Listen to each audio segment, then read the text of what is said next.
Hello, my name is Dr. Nickodem. I'm a board-certified plastic reconstructive surgeon located in the metropolitan Washington, D.C. area. I practice both cosmetic surgery and reconstructive breast surgery. The different types of breast reconstructions that you may consider for your own reconstruction are implant-based, soft tissue-based, which are microsurgical flaps or pedicled flaps, or a combination of both. So a single-stage implant-based reconstruction is where I use a breast implant if you're going to remain the same size or smaller, and that is done at surgery at the time of the mastectomy and determined by how healthy the mastectomy flap is. I don't want to jeopardize your skin flap or the viability of the nipple complex if we're sparing it, and I can make that determination intraoperatively.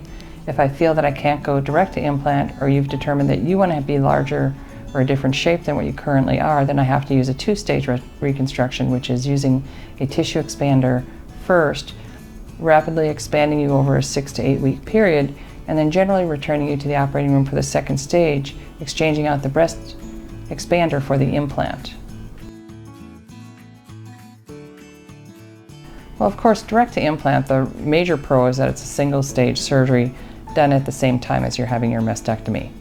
And this is very good for many patients because they don't need to have additional surgery or additional time off of work, and they only have one recovery period. When you're doing a two-stage reconstruction, obviously there's a second surgery, which means double the time off, multiple surgeries, multiple recoveries, and of course it may be that you get drains on both surgeries. So it's a little bit more cumbersome for the patient, but often you can get a better result with a tissue expander in my hands if you're changing size. And I also don't want to jeopardize the viability of the skin flap or the nipple flap. Cons are you may not like the implant size that is placed, so that you'll need a second surgery. It also may be that you are jeopardizing the health of the flap because the pressure from the inside out on the skin flap and the nipple may lead to necrosis. So I have to be very careful when I do determine what size you want to be, that we don't select an implant that's too large. Two-stage breast reconstruction actually allows the patient to determine what size they like, especially if you change your mind during the course of the expansion, because you'll see various sizes of the breast. And this isn't too infrequent that this happens, so it's actually very helpful as the surgeon doing your breast reconstruction that you can actually select the size that you like. The con is that you're having a second surgery. If you require a tissue expander for your reconstruction, it's like a thick-walled balloon with a silver dollar size metal valve built in for filling. It will be partially filled at surgery, and then when you come into the office to see me, I typically will start expansion at the 2-week post-surgical time frame and then expand you weekly to every other week so that you're not too uncomfortable until the implant is filled.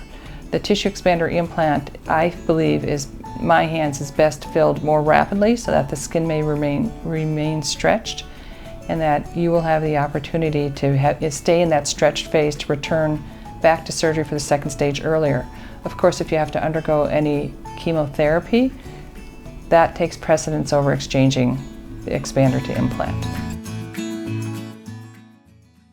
Natrelle Breast Implants, important safety information and approved uses. Breast implants are not considered lifetime devices. The longer people have them, the greater the chances are that they will develop complications, some of which will require more surgery. Breast implants have been associated with the development of a cancer of the immune system called breast implant-associated anaplastic large cell lymphoma, BIA-ALCL. This cancer occurs more commonly in patients with textured breast implants than smooth implants, although rates are not well defined. Some patients have died from BIA-ALCL. Patients receiving breast implants have reported a variety of systemic symptoms, such as joint pain, muscle aches, confusion, chronic fatigue, autoimmune diseases, and others. Individual patient risk for developing these symptoms has not been well established. Some patients report complete resolution of symptoms when the implants are removed without replacement. Who can get breast implants? Natrelle breast implants are approved for the following: breast augmentation for women at least 22 years old for silicone-filled implants, and for women at least 18 years old for saline-filled implants. Breast augmentation includes primary breast augmentation to increase the breast size and revision surgery to correct or improve the result of a primary breast augmentation. Breast reconstruction. This includes primary breast reconstruction to replace breast tissue, tissue that has been removed due to cancer or trauma, or that has failed to develop properly due to a severe breast abnormality. This also includes revision surgery to correct or improve the result of a primary breast reconstruction. Who should not get breast implants? Breast implant surgery should not be performed in women with active infection anywhere in their body, women with existing cancer or precancer of their breast who have not received adequate treatment for those conditions, women who are currently pregnant or nursing. What should I tell my doctor? Tell your doctor if you have any of the following conditions, as the risks of breast implant surgery may be higher. Autoimmune diseases, example lupus and scleroderma, a weakened immune system, example taking medications to decrease the body's immune response, planned chemotherapy or radiation therapy following breast implant placement, conditions or medications that interfere with wound healing and blood clotting, reduced blood supply to breast tissue, clinical diagnosis of depression or other mental health disorders, including body dysmorphic disorder and eating disorders. Those with diagnosis of depression or other mental health disorders should wait for resolution or stabilization of these conditions prior to undergoing breast implantation surgery. What else should I consider? There is a boxed warning for breast implants. Please see bold text at beginning. Many changes to your breasts following implantation are irreversible. If you later choose to have your implants removed and not replaced, you may experience dimpling, puckering,